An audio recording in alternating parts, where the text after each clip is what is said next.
Hello, everyone. I hope you're all having a wonderful day. My name is Siraf Faris, and I will be your host for today. I'd like to welcome you all to a webinar under the Career Guidance Series United States Fellowship Track.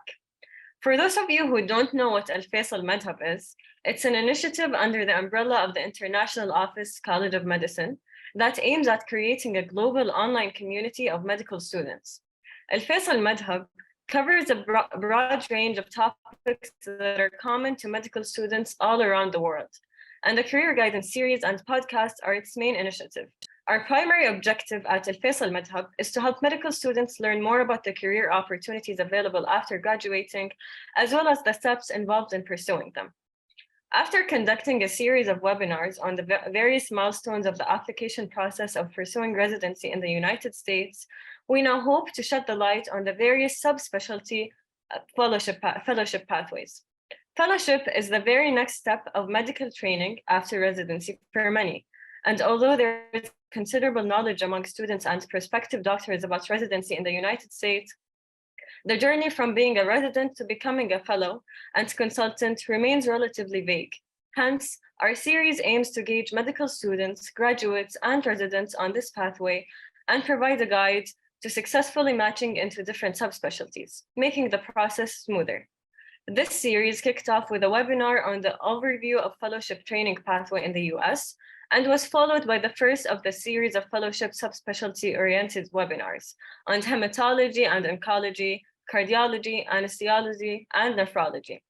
Today, we will be continuing the series and shedding light on the endocrinology fellowship pathway in the US.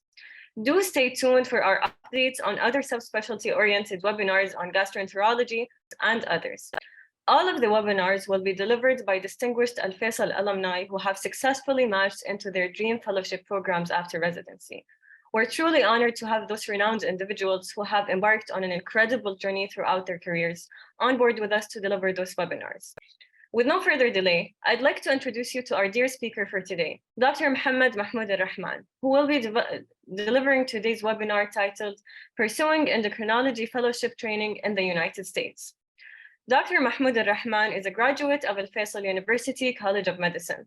He completed his internal medicine residency in Brooklyn, New York in 2022. Dr. Mohammed is an endocrinology fellowship at UCLA Harbor Medical Center and City of Hope Medical Center in Los Angeles, California. His medical interests include immune checkpoint inhibitor-induced diabetes and thyroid cancer. Thank you for joining us, Dr. Mohammed. We're looking forward to this exciting webinar.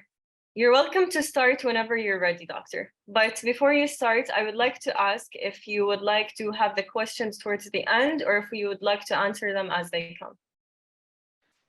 I think I'm okay, people interrupting me. Okay, great. You heard the doctor. If you have any question, please feel free to ask the doctor. Feel free to start whenever you're ready, Doctor. So first of all, thank you very much for the kind introduction. And I think it's been a while since somebody pronounced my name correctly. I think it's been like a long time because usually I've become so accustomed to being called either Dr. Mohammed or I can't pronounce your last name. So thank you for that. So, and thank you, Ismail, for inviting me for this webinar. And I think I'm under the impression that today I'm going to be giving a talk about endocrinology fellowship, why one should choose endocrinology, what are the steps for creating an application for endocrinology, what are the program directors looking for, and how to sort of make sure that you match into a good program. So to start with, what is endocrinology? I think all of us are doctors here, so we probably know or we have some sort of an idea of what endocrinology is. But unfortunately, there's a lot of misinformation, and even amongst doctors, we usually tend to underestimate what an endocrinologist does, right? So yes, the chunk of endocrinology is surrounding pancreas and thyroid. So yes, most of your cases are diabetes and thyroid disorders based. However, when you delve deep and you become a subspecialist, there's a lot of cases that you will see in regards to pituitary gland, adrenal glands, and other glands that release hormones. And the idea behind endocrinology, the idea behind endocrinology is that any organ or any part of your body that releases hormones, you should be familiar with it, and you'd probably end up managing it as well. It includes from head to toe, right? So there's a lot of cases that you don't end up seeing as a medical student, and you definitely don't end up seeing as an internist. And it's only until you sort of end up doing fellowships at these institutions that you end up seeing these beautiful cases.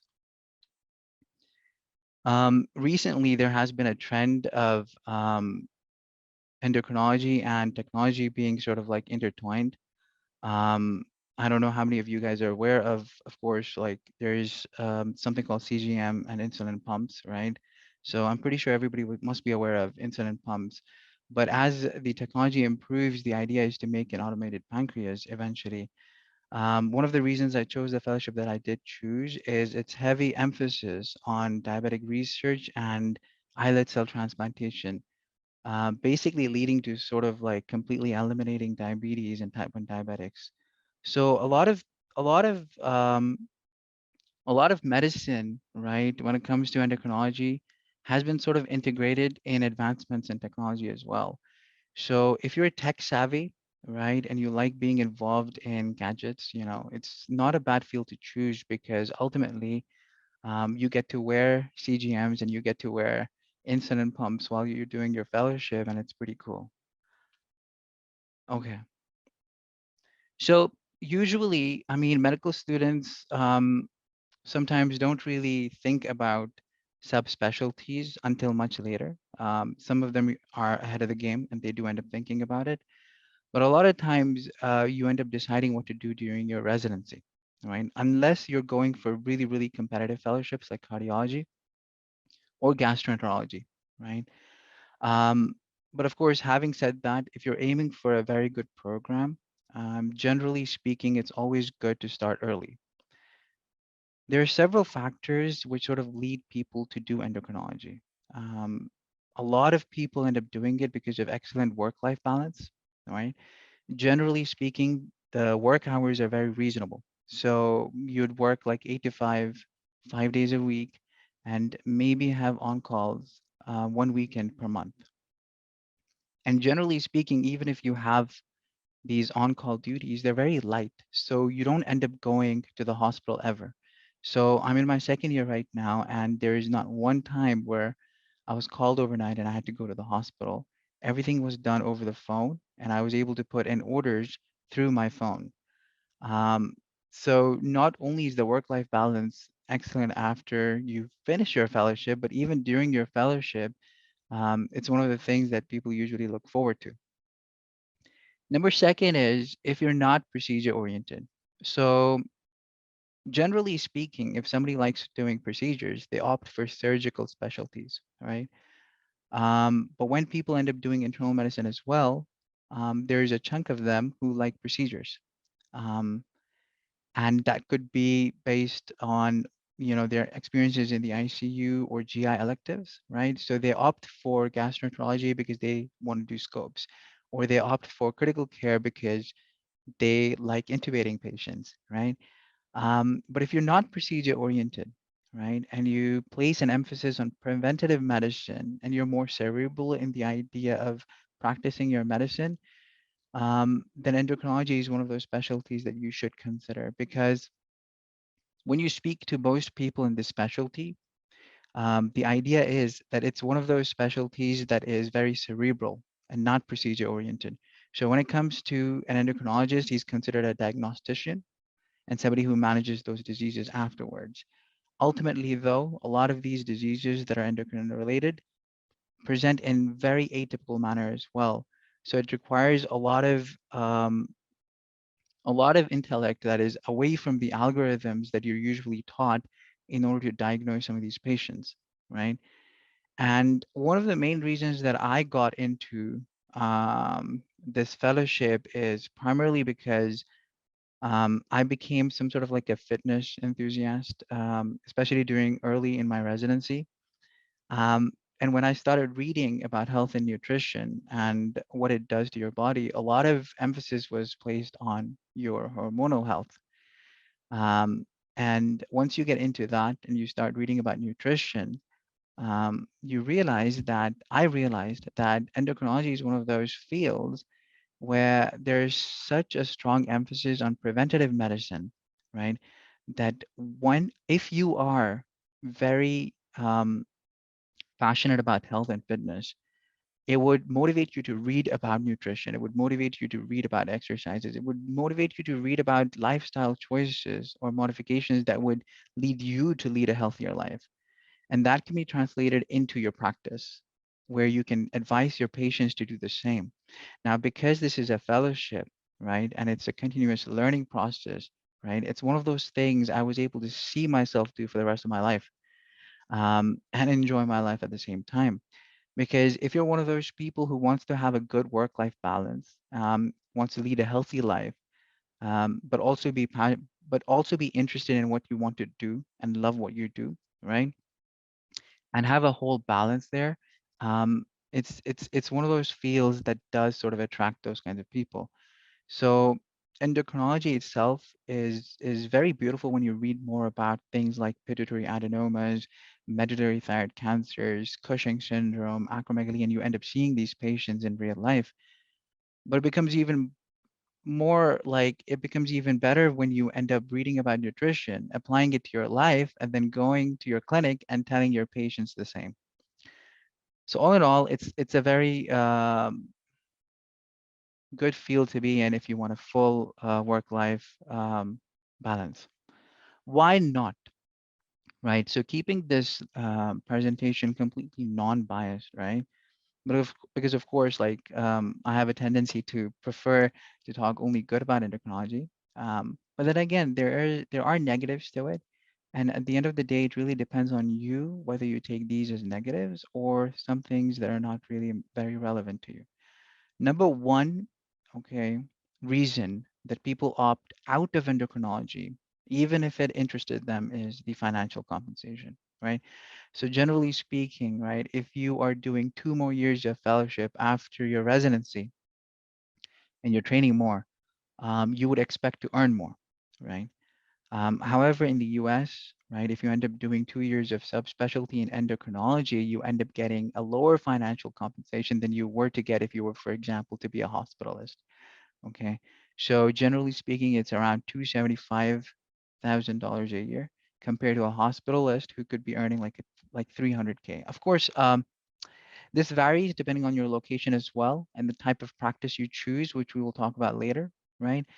Um, but generally speaking, the financial compensation in endocrinology is lower than other specialties, right? So for me, it was not a big deal, right? Because you are getting compensated for what you're doing. And it gives me time to do other things in life as well, right? So though it's relative, right? When you compare what you're getting to other specialties, right?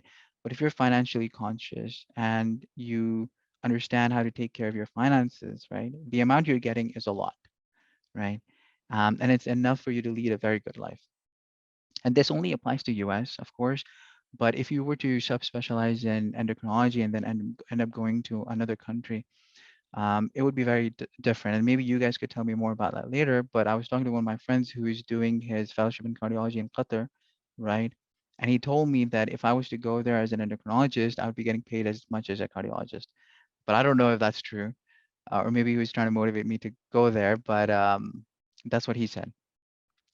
Number two is that most of your cases, right, and that's the bread and butter of endocrinology, they do revolve around a select few conditions, right? So it's diabetes, obesity, and thyroid, right?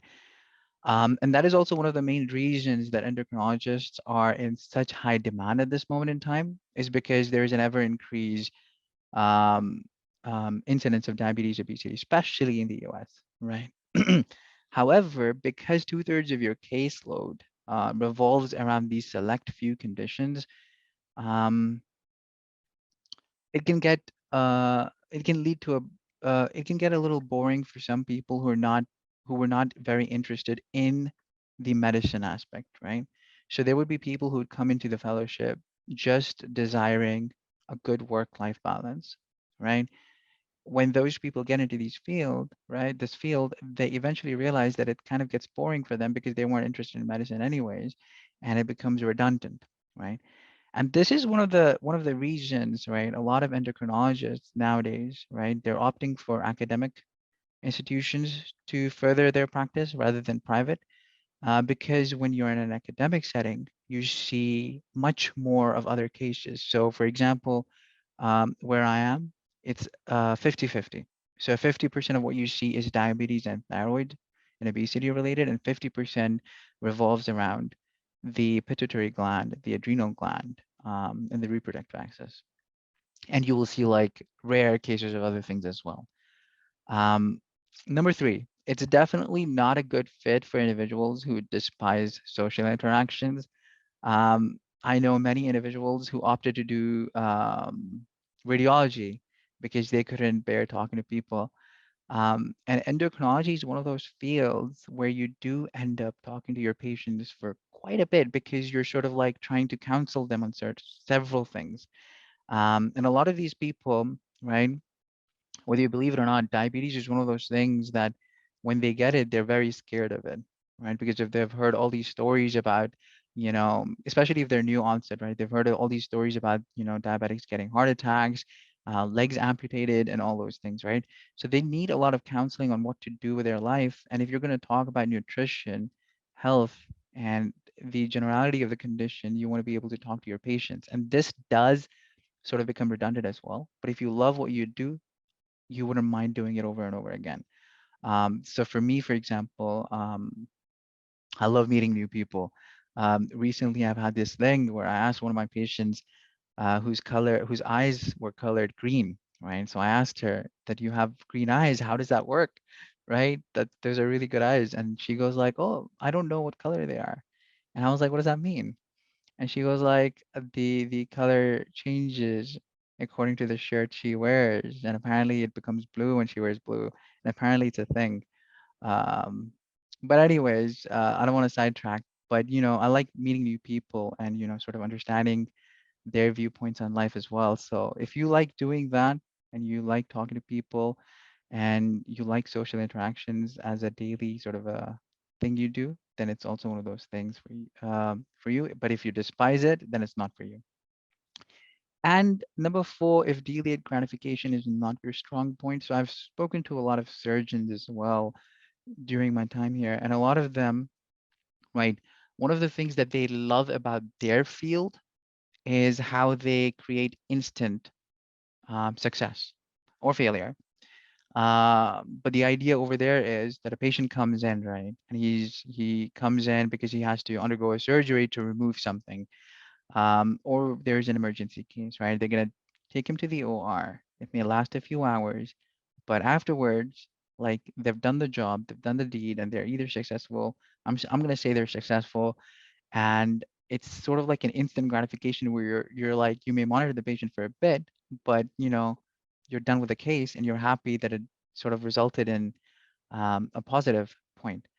But in endocrinology is a little different, right? So if a patient, for example, even if a patient, for example, let's say comes with a pituitary adenoma, right, and you find it to be a few centimeters, maybe less than a centimeter, right? You opt to decide to let's start a medication, right? You will have to sort of follow that patient for a while before you can see a change in the size of the mass, if you can, right? And then maybe refer the patient to surgery. Similarly, if you see a patient for diabetes, it's not like you're going to give him medication and tomorrow he's good, right? It takes time for them to sort of like have their blood sugars under control. It takes time for their A1C to go down. um, it takes time because endocrinology is one of those fields where it takes time for you to change your lifestyle for the medications to work. um, and so like one of my attendings said that endocrinologists are kings of delayed gratification. So if that is not your strong point and you're also one of those people who really desires success right now, which is completely fine, right? I know a lot of surgeons who love that. um, then you should not opt for this either. To summarize, how can you decide if endocrinology is right for you, or if you're patient and willing to weather the ups and downs of habit change alongside your patients to improve their health? Endocrinology might be for you, right? Understanding that a lot of them will be non-compliant, they'll tell you they're taking something they're probably not.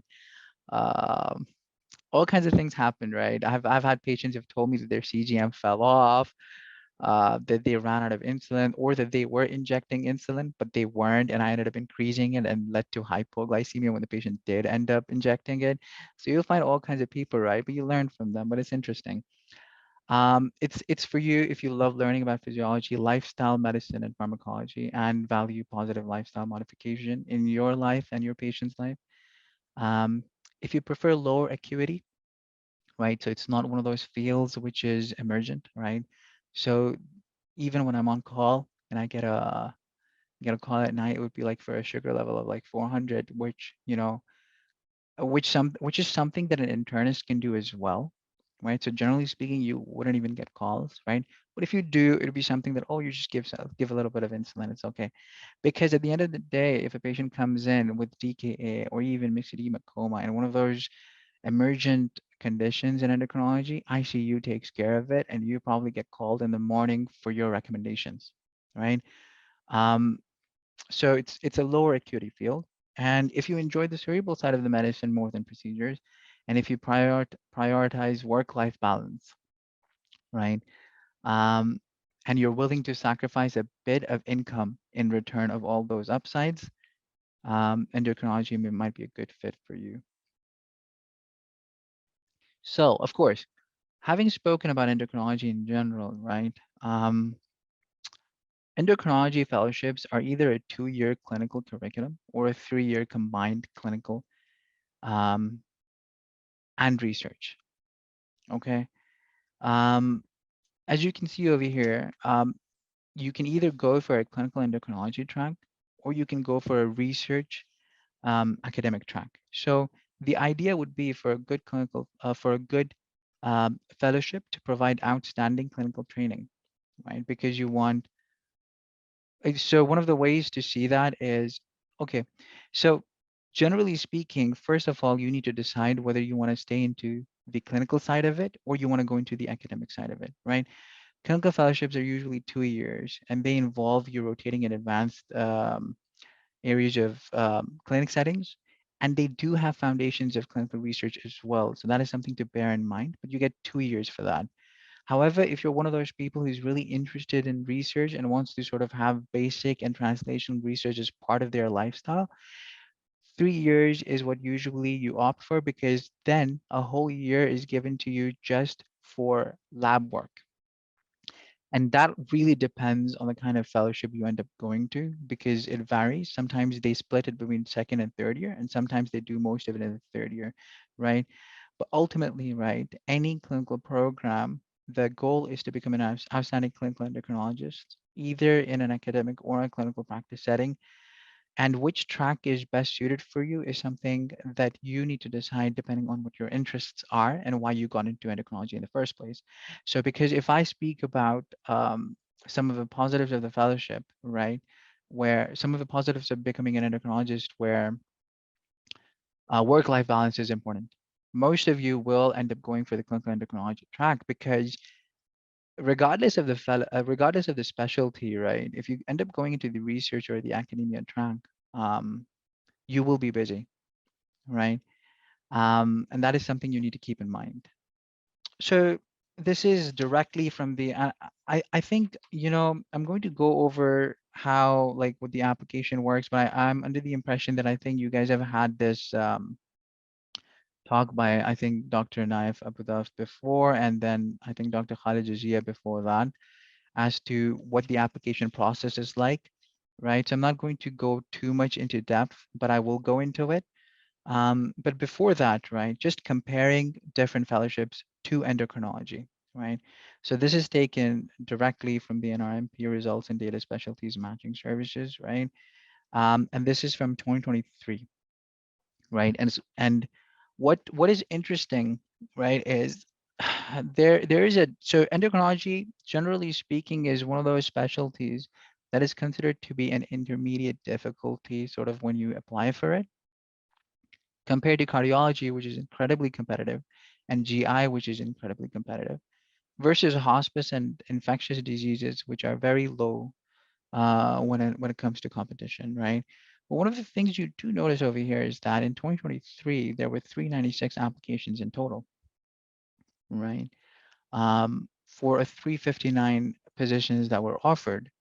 So when you look at that, you see that the ratio is pretty good. So when you apply for a fellowship, okay, that is endocrinology, the chances of getting in are definitely much higher than they were when you applied for internal medicine. Okay. Now there's a stark difference between this and hospice and infectious diseases, in which there was 46 and 77 programs that remained unfilled, right, compared to 14 in endocrinology and 0 in cardiology, right? So that is one of those things that you can sort of compare, right? So ultimately, what does this translate into, and why does it matter, right? And it well, it matters for people who are interested in their field of choice, and it's very competitive, right? Because ultimately, I don't think anybody decides to go into a fellowship seeing how competitive it is. Um, though I guess some people would have this pride that they want to match into the most competitive subspecialty because that would be the most difficult thing to do, and you'd want to achieve the most difficult things to be the best, I guess. But ultimately, if you decide to do endocrinology, okay, you should know that even though the ratio of applications to positions is pretty good, as we will see in the upcoming slides, you still have to work for your application because you shouldn't let this opportunity go um, without using it, right? Because what this ultimately says is that if you were to work as hard on your application as somebody who's working for cardiology, you'd probably end up getting matched in really, really incredible places, right? Putting in the same effort. Okay. So if you're somebody who genuinely loves endocrinology and starts early and is not lazy and works on his application with the idea of matching into a really good program, I would say you'd have a very good chance. This is, I'm pretty sure you've seen similar graphs before, right? Um, again, just going back to what I was saying, there were 14 programs that remained unfilled in 2023 compared to 4 in 2022. Um, most of the positions were filled in 2022 compared to 2023. I don't know why that is a trend. I was part of the annual program review recently about a month ago, and this is interesting because there is an ever increased need for endocrinologists. So when you're eventually applying for a job, you would have no problems at all. But at the same time, the trend seems to be going towards more financially lucrative fellowships compared to endocrinology, because money is important and it's very important for some people. Again, number of applicants who applied, the number of applicants were about 396. Who didn't match? About 55. So the ratio is not bad. It's better than compared to 2022, as you can see over here, where there was 1.3 applicants per position compared to 1.1 applicant per position. So ultimately, when you look at these graphs, it tells you that endocrinology is one of those specialties where if you were to put an effort, it's not one of it's quite simple. Okay. Um, much simpler than having gone through a residency process when you were applying for internal medicine. Having said that, you should always be familiar that there is 55 people in 2023 who didn't match. Um, and what was it that led them to not match? Because ultimately, when there are certain positions that are not filled in the program, not all of them get soaped out either. So one should be aware of that even though they have a good chance and they have a very good chance in matching into really, really good programs, there are people who go unmatched. But I think Alfaisal University is pretty good with that because they work very hard, from my experience. Um, so ultimately, I'm pretty sure most of you who are here are more than talented to match into endocrinology in great positions if you're interested. Now, what do you need to apply? This is the same. This is literally the same as any other fellowship and most other residency programs. The only thing that differs is now there may be more or less sort of weight on different things, and we'll talk about that later. But really, in essence, you need the application that is online. You need a well, I didn't know that the picture wasn't required and was appreciated, but I think a lot of people do. A lot of programs would, look at your picture before sending. I don't know, but I think it would be appreciated, not required. But I would advise you to put a picture on there. CV, personal statement, 3 letters of recommendation. MSPE is still important. So even when you're finishing up residency, you would have to call Dr. Ruban at Alfaisal University to see if you can get the MSPE if you have lost it. But if you have, so what I would advise you is you keep a copy of it um, saved in your laptop because you can upload it. All right. You don't need anybody else to upload it. You can upload your MSPE. But I had lost mine. I don't know which email it was in, or I don't know where it was. So I needed Dr. Ruban to send me the MSPE so that I could upload it on the portal. Of course, you always need your medical school transcript and the CFMG report because we are IMGs. Now, when it comes to endocrinology, right? What part of your application? What is something that is more relevant or less relevant, right? So you would see that most of the applicants, well, I'm going to go for non-US internet IMGs. I don't know how many of you are US IMGs, but we're essentially IMGs, right? Um, the mean number of contiguous ranks, which is synonymous to really how many interviews you got most of the time. Um, but in this case, because you're applying for a fellowship, it may be that you interviewed at a program and you didn't like it at all, right? So you may not end up ranking it. But generally speaking, the average number of ranks that the programs were ranked by applicants who matched was 8.6 compared to 3, right? Now, I had applied, if I remember correctly, I applied to like 14 programs, um, right? Um, and I ended up ranking 5. Now, as you can see, the mean step scores, I understand that they have removed step 1 as a scoring system now, so maybe this wouldn't apply as much.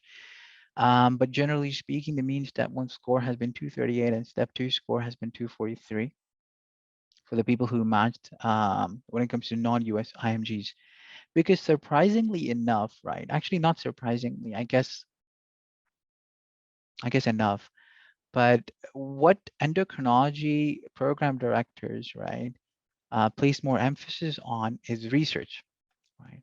So you can see here that the mean number of abstracts, presentations, and publications for non-US IMGs who matched was about 6.9 compared to those who didn't match, which was 4.6. This is one of those things that stands out when it comes to endocrinology compared to other specialties, because as I mentioned before, endocrinology is more of a cerebral specialty. And most of the fellowship programs where you end up practicing, right, they are involved in some sort of research. In fact, I know a physician who's doing her private practice, but does a lot of clinical research as well. And even in our institution and a lot of institutions which were completely community based and they didn't really have an academic setting either, they were also looking for applicants who would be interested in doing research, and they themselves were involved in doing at least clinical research. So it is one of those things that if you have abstracts, presentations, and publications in the field of endocrinology, can really, really help you get amazing interviews in amazing places. Now, in this is again a figure which basically talks about the person citing factor, the mean importance rating for each factor in selecting applicants to interview. So when you apply, what are the things the program director looks for when they send you an interview, right? And I think it was in May 2016 when the NRMP conducted the first survey of program directors, and the primary purpose of it was to basically shed light on what was important when selecting applicants for interviewing and ranking applicants. So going through this, right? You can see that, step one, step two are still important, but letters of recommendation, right, in a fellowship specialty become one of the most important things. And peer-reviewed publications and author textbook chapters also become one of the most important things when it comes to endocrinology, right? And of course, how do you get letters of recommendation in fellowships specialty? You do it by doing electives at whatever internal medicine residency program you matched at, because you would have plenty of time as a third year to do that. Um, and ultimately, they will be looking for US LORs because you would have done residency in the US, right? And it would usually come from the program you did residency in. So that is one of the most important things that they do look at. Research, as I said, is very important. US only step one scores, the importance of it goes down when it comes to a fellowship compared to residency. And one of the interesting thing is about endocrinology is or maybe even other fellowships, is what they sometimes look for is if the applicant demonstrates involvement and perceived interest in research, and how committed he is to he or she is to his specialty. And I feel like one of the ways they determine this is through personal statement, right? And one of the ways they do determine perceived interest in a program is also through personal statement. But of course, um, you're not going to like write tons of personal statements talking about different programs you're applying to, right? Generally speaking, you have one personal statement. But I've had friends who have put a different personal statement for different programs, depending on whether it was an academic program or community based, right?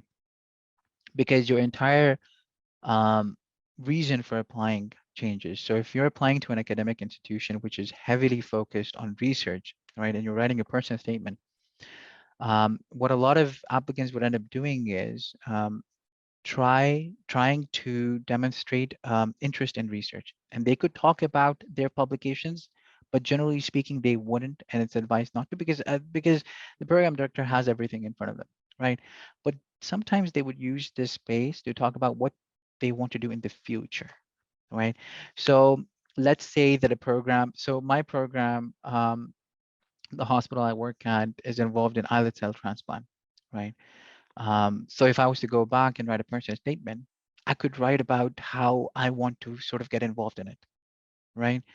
Um, so that is basically dependent on the program. And sometimes you can see what faculties are sort of like doing in their respective institutions. And maybe there's a trial happening, maybe there's some sort of heavy interest in one area of research. And you could sort of like point to, hey, like this is something that I'm interested in as well. If you are interested in, I don't recommend lying ever because it doesn't really get you far. But if you're interested in certain aspects of endocrinology and you see this program heavily focused on research there, you can sort of um, promote your interest in it by writing about it in your personal statement, at least when they're sort of selecting applicants to interview. Because believe it or not, people do go through your personal statement. At least that's what I've been told. That's what my program director told me. And that's how they sometimes perceive your interest in the program and research and specialty before they speak with you. So that is something interesting that you should be aware of. And of course, what applies to residency applies to fellowship as well, right? Um, if you have had a failure, if you have applied before, um, it's one of those things that does weigh heavily, but it's not something that weighs as heavily as it does when it comes to your residency, right? So let's say you failed one of the steps, but you managed to match into a residency program, right? Now, the moment you're in, a lot of these things that sort of applied before may not apply anymore, right?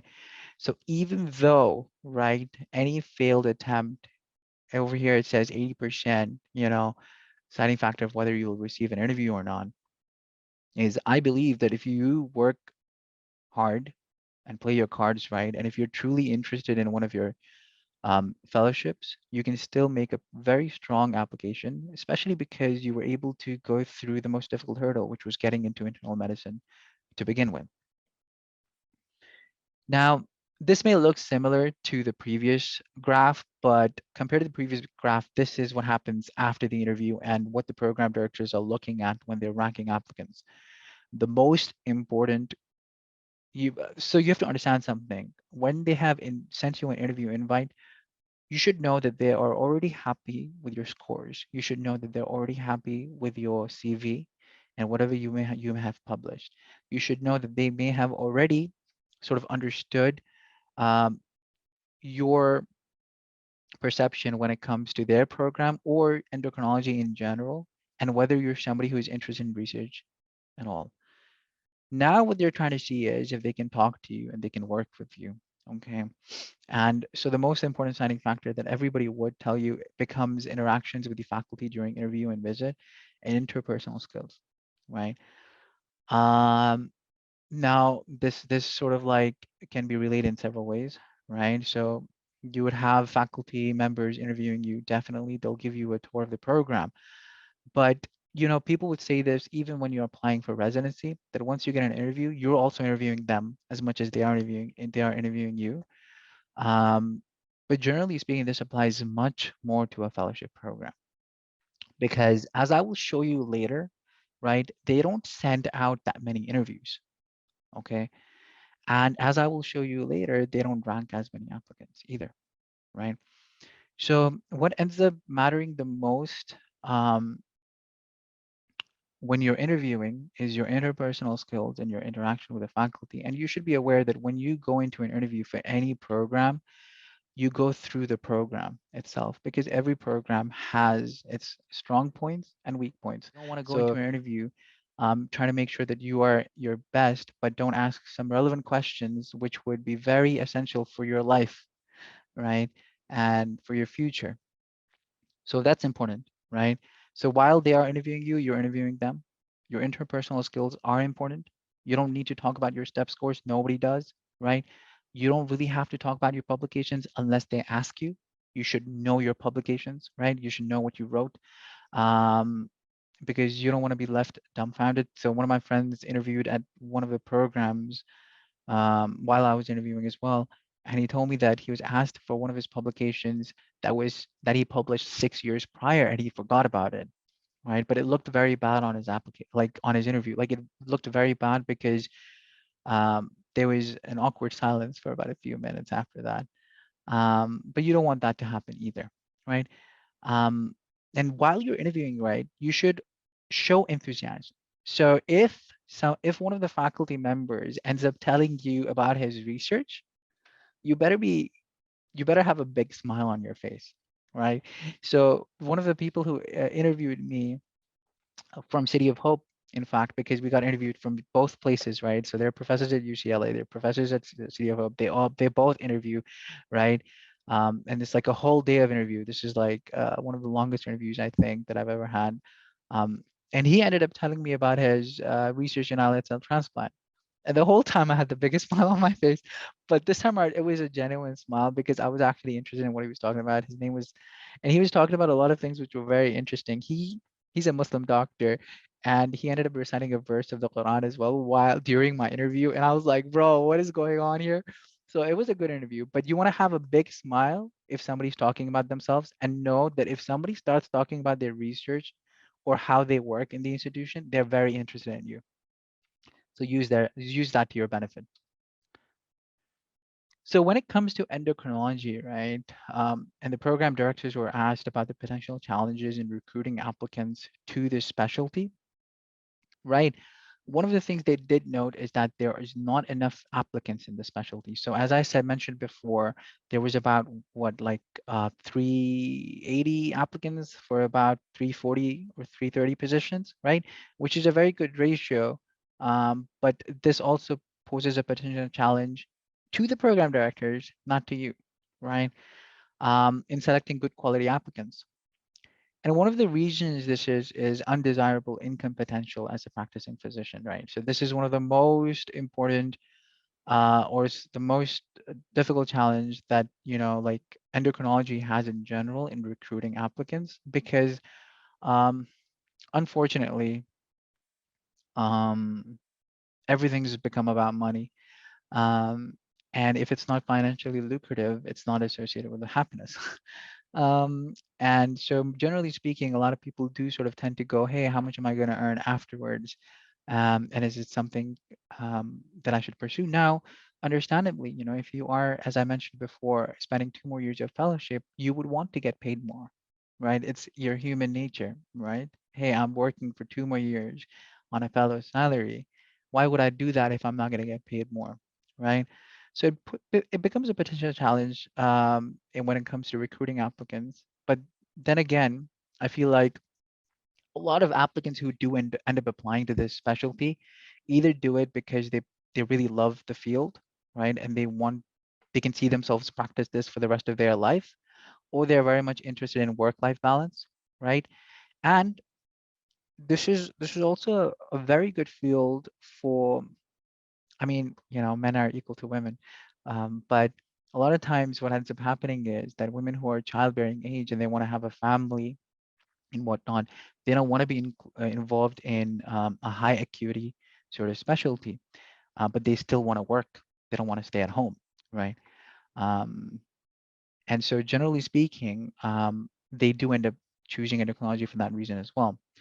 But of course, you have to be aware that you also want to sort of enjoy what you do, not only have work-life balance and you're like, okay, I'm home at 5, so it's amazing, but you want to be happy when you're at work as well. Otherwise, half of your life is filled with unhappiness, right? Now, undesirable work-life balance was one of the lower, so it's not some, it's one of the less challenging ones. Longer irregular work hours, very less challenging. It doesn't happen. It doesn't happen ever. Um, I mean, the number of weekends you get, and sometimes as a fellow, you have a more chill time than as an attending. It's unbelievable. But it's your research. It's protected research time, so you better be doing research during that time. And yeah, fellowship match scheduled it. And okay. Um, finally, oh, I don't know why I put this slide again. I don't know why this is here, so we're gonna ignore this. We already spoke about this. Um, wait, am I going back? I think I'm going back. I'm sorry. Okay. So the numbers are small, and I don't know how many of you can see this, but the real reason, the only reason I ended up putting this is because generally speaking, a program receives about 116 applications, right? On average, right? Because there is a stark difference in quality of programs. So even though you can see that there's a good ratio between applications and positions, but there's a big difference between good quality programs and not so good quality programs, because there may be programs where there's two faculty members and two fellows, right? Basically managing a clinic and inpatient setting. And so just by understanding that, that it may be a difficult fellowship program to have a wide sort of grasp on the field, compared to, for example, like my program we have a lot of fellows, right? So we have five so we have about 10 fellows in total for 2 years, right? But at the same time, we have about 20 attendings, right? 20 faculty members, and we have specialists in every one of those fields, right? So we have a thyroid cancer specialist, we have a pituitary specialist, neuroendocrine specialist, we have a diabetologist, apparently they call them, right? So you want to see, if you really want to go into this field, you want to have a good experience, right? So the quality of program matters, right? And my program received about 280 applications this year, right? But the number of interview they're going to send out is not going to be much, right? And the average number of interviews that they do send out is about 24, and they end up interviewing on average about 19 people, right? So this is something to keep in mind. One of the things that this should also tell you is that if you get an interview, you have a very good chance of getting it, because suddenly your competition went down to only about 20 people. Okay. This is one of the important things that I want to mention as well, is generally speaking, endocrinology does place emphasis on research. And so some fellows can get overwhelmed, especially if they're not interested in research. Um, as you can see over here, 75% um, of the programs have dedicated time for research, and it's a requirement, right, for them. And unless you're involved in some sort of a research that you're sort of leading, um, your program director may not be happy with you in certain institutions. Again, depending on the institution, because there's a lot of places where you can sort of go by and do a quality control project and you're done, right? And this is in difference to, for example, cardiology, where it's like it's the most competitive field, but it's 62.5% um, of the programs actually spend time on dedicated time for research. But then again, generally speaking, because cardiology is so competitive, the average number of publications you're required as an IMG is much more. And so usually, in my experience, what I've seen is that a lot of cardiology fellows end up doing a lot more research before they get matched than after they get matched, right? Because the purpose of their research is to get in. And so a lot of them end up doing it before most of it before than during. What are the future prospects as an endocrinologist, right? So once you decide that you want to do endocrinology, go through the application process, right? And you understand what the application process consists of. These are some of the things you should keep in mind as well before you sort of like delve into whether I should even do endocrinology. Now, endocrinology is mainly an outpatient based specialty, right? You would have calls inpatient, but I know people who get consulted for somebody who's admitted to the hospital and they take it through the phone and they don't even see the patient. But of course, in my hospital, we see the patients, right? Inside, inpatient and outpatient. Depends on what sort of an opportunity you get. But generally speaking, outpatient is like 75%, inpatient. Actually, it may even be, yeah, 75%, 25%, right? However, there is a trend of endocrine hospitalists. So there are positions that have opened up in the US, and they are for endocrine hospitalists. And what that individual is responsible for is everything endocrinology related when the patient is admitted to the hospital and has no outpatient duties at all. So if you're one of those people who is very sort of encouraged by a hospitalist's lifestyle, right? But doesn't want to admit patients, doesn't want to hear patients talk about how they're having some sort of like a tingling sensation next to their ear, you know, and so they can't be discharged because of that, but wants to deal with only endocrinology while the patient is admitted.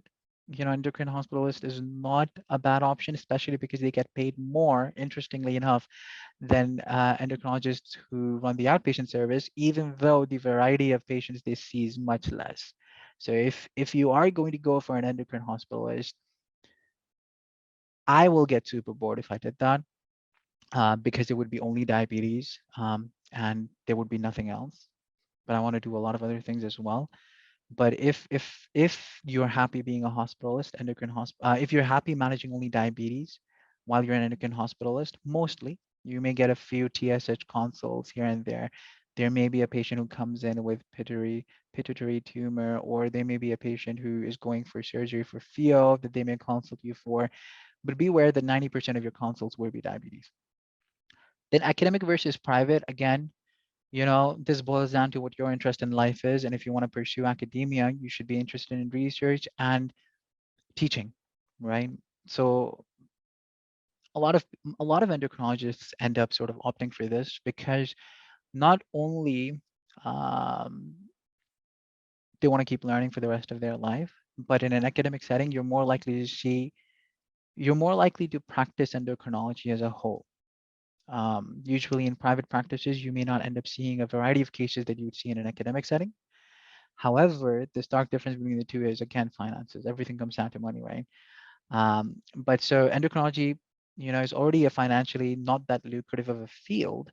But this is, as a general consensus in every subspecialty, if you're going for academia, you'll be getting paid less than if you're a private, than you're in private practice.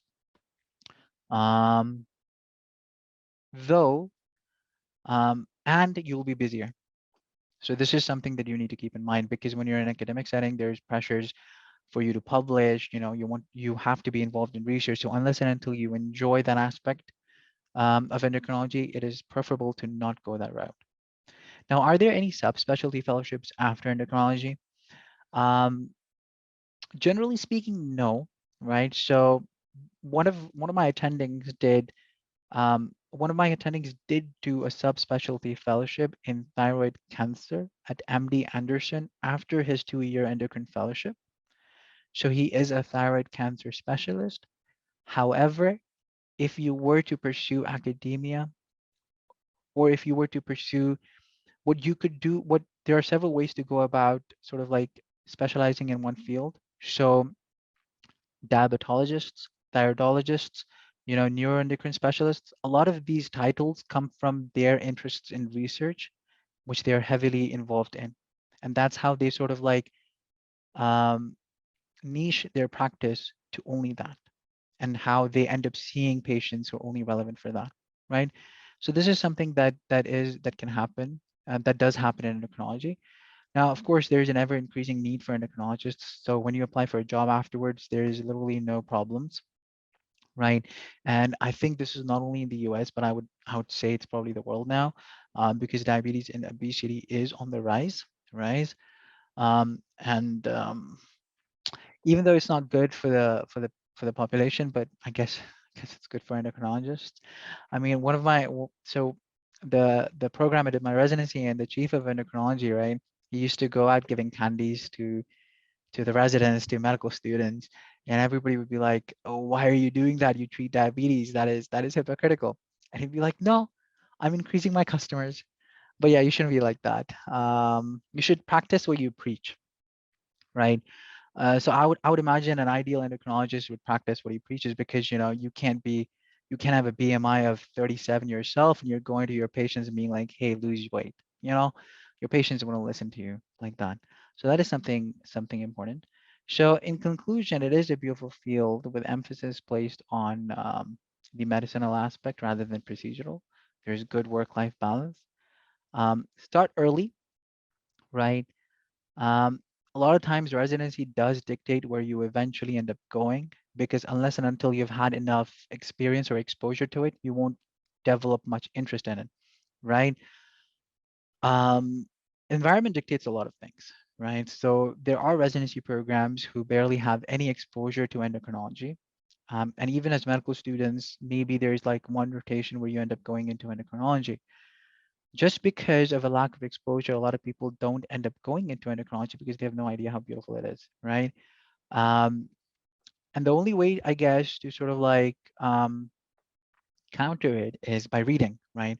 So no matter what you're deciding to do, what you should always end up doing is, uh, in medicine, when you read, you will find your interests. When you find your interests, you would opt to do rotations and see how doctors are in that field and how they interact with their patients. And that's how you sort of understand whether you want to be here or not. And one of the major things that ended up me one of the things was definitely health and fitness. But one of the other things that was very that sort of like was a stark difference for me when compared to other fellowships was um, how benign it is. Like, I think endocrinologists are the happiest doctors I have met, despite how much they get paid, right? They have fun and they're never upset. Um, and no matter what you do, I mean, you should be doing good. You should always practice good medicine, right? But mistakes are not, because of delayed gratification, mistakes can be caught earlier, right? And can be resolved, right? Um, and that's what I've noticed, right? That, when I rotated in endocrinology, I had the best time. But when I was in ICU and cardiology, I was always like very on sort of like I was stressed, right? But of course, some people love that aspect of it. In addition to it being procedural, so for them, I'm very happy. I have a lot of friends in cardiology and pump crit. They're very happy. So, but you should decide what you want to do. Don't let others dictate what you want. This is, I don't know if I guess it applies to all of us, Desi parents. My dad was like, why are you not doing cardiology? I'm like, I'm not interested in cardiology, right? So, but it doesn't really apply to your parents alone. Sometimes you see other people talk about specialties and you sort of get influenced by it, right? So other persons, and any other doctor's perception of a field is not your perception of the field. And that's why you end up loving different things from other people, right? So if somebody speaks about cardiology being the most beautiful field, you're not going to go do cardiology because he said that, right? You will explore it, right? And the only way to explore is the steps I spoke about. So anything you want to do in life, explore it for yourself and make a decision for yourself. And hopefully you'll be successful. And I think that ends my talk. And I hope I covered most of the things that was intended to be covered. Thank you very much for the very informative presentation, Dr. Mohammed. We do have a few questions in the chat, actually, if we could answer them, if you'd like me to read them for you. We have Uh, the first question is which fellowship track are you taking? I'm taking the clinical fellowship track. Okay, great. Yeah, I'm taking the clinical fellowship track, but it's interesting you asked that because at the end of the day, right? Um, even though there's a difference between clinical and research, because you may know that you want to do research more than clinical, and so you want to go into the research track, for example, right? But that can all change depending on the institution, and that's why the institution is important, right? So I'm going to tell you this, right? Like one of the attendings over here, well, I'm not going to do it, but he offered me to do a PhD for 3 more years, right? When it comes to my career. And he said that if you become an MD PhD, that's going to change your life. Because if you become an MD PhD, there's no way there's an institution that's not going to take you in the world. Especially if you're an MD PhD from like a good institution, that's it, you're done, right? So if you enter a fellowship which has research and you develop an interest for it, there are ways to go about it afterwards. Okay, thank you, Doctor. Next question is, did you feel like you could be more selective of the programs you apply to? Many people just apply to everything and whatever sticks is what they end up going with. So so that's why residency applications differ from fellowship applications, right? I feel like when you're applying for residency, that does apply, right? You want to apply to as many programs as an IMG as you can, because you're competing with the world, right? And now, right, as we go forward in time, there's more Alfaisal alumni in the US, which helps, right? But for example, when it was my batch or my seniors or my juniors, right? When there are not many people from your university in the US, it becomes more difficult, right? And as the number of people increases, it becomes easier because hopefully they're leaving a good mark, right? Um, but when it comes to a fellowship, right, you are almost done with your residency, right? And when it comes to applying for different kinds of fellowships, it depends on what you are looking for, especially when it comes to endocrinology, right? So what I was looking for in endocrinology was, of course, a good program because I didn't know what I would do afterwards, right? And unless I had exposure to everything in endocrinology, I wouldn't be able to tell, right? And on top of that, even though as I spoke in my presentation, I was looking for a program that did not practice transgender medicine, right? So that's how, if you are applying for endocrinology, you will be selective in applying to these programs and that will be dictated by what you want in life, right? So I applied to like 14 programs. I ranked 5. Um, so so that's how it worked for me. And usually for fellowship, people apply for much less programs, much less. Okay, and the final question we have is, does your CV from med school have much of an impact on fellowship applications? Um, so one of the things that does carry forward is your research, okay? Because it doesn't matter when you published. So even if you published during a medical, and by the way, a lot of it, sometimes in your medical school, you don't need to publish in the subspecialty of your choice because that can change, right? So you could have published in gastroenterology, but now you're applying for cardiology. There are several ways to explain it. Okay, what it shows is your enthusiasm in research and your ability and skill set to do it, right? And when asked about it, you can say that that's how I was thinking before, but when I experienced it for myself, I preferred doing cardiology because that is what appealed to me, you know? So there are ways to play about it, but research for medical school does impact your step scores do impact. Your grades from medical school don't impact that much if the other things are better. Like if your step scores are good, if you've got good research, you've already matched into a residency program, I don't think anyone's going to be looking at your medical school grades. Great, thank you, Doctor. One more question. From your experience, how important is chief residency for fellowship applications? Chief residency helps, right? So in my program, one of my seniors, right, he applied for endocrinology and he didn't match, right? So he ended up doing chief residency, right? And when he did a fourth year of chief residency in internal medicine, he ended up matching afterwards to actually a decent program because he used that time to do research as well, right? And sort of improve his CV. So chief residency helps with all fellowship applications, I think, unless it's something that is unless it's something that is not competitive at all, for example, hospice or infectious diseases, right? Um, chief residency can get you into really, really good programs for a fellowship that is like intermediate difficulty, you know, and of course can help a lot with competitive fellowships as well, as long as you use that time. A lot of people you end up using that time for research and just improving their CV, you know. Okay, thank you, Doctor. Does anyone have any more questions? Feel free to unmute and ask your question or type it in the chat. Okay, looks like there are no more questions. I wanted to thank you once again for the presentation, Dr. Mohammed.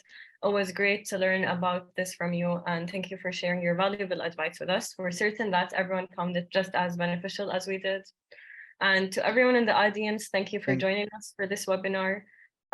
Make sure to register for our upcoming webinars under both the Career Guidance Series US Residency and Fellowship Series. You can scan the QR code that's on the screen right now for the registration link. Also, make sure to follow us on Instagram and Twitter and subscribe to our YouTube channel to receive the latest updates about all our upcoming events. Just before we end, I'd like to share with you a few links that will lead to Alfaisal MedHub's social media platforms. You can find them in the chat. I will share them right now. And thank you to Dr. Mohammed and everyone in the audience once again, and we hope to see you again in our upcoming webinars. thank you very much for inviting me. And yes, thank you. Take care. Thank you so much, Doctor.